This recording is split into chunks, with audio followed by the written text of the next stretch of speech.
You are looking at Julian's pronunciation guide, where we look at how to pronounce better some of the most mispronounced words in the world, like this other curious word. But how do you say what you're looking for today? Let's learn once and for all how to pronounce these names correctly. If you want to learn more confusing names pronounced correctly, make sure to stay tuned. I got tons more for you at the end of this video. And yes, I'm afraid there are different pronunciations. Why would we pretend there isn't?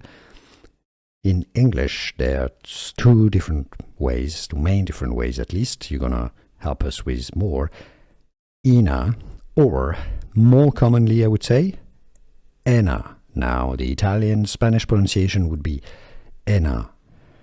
Now the name comes from Irish, and I believe it's Ena. How do you pronounce it yourself? Let us know. Let everybody know in the comments and where you're from, so we know a bit better how the different pronunciations, and yours in particular. Let us know.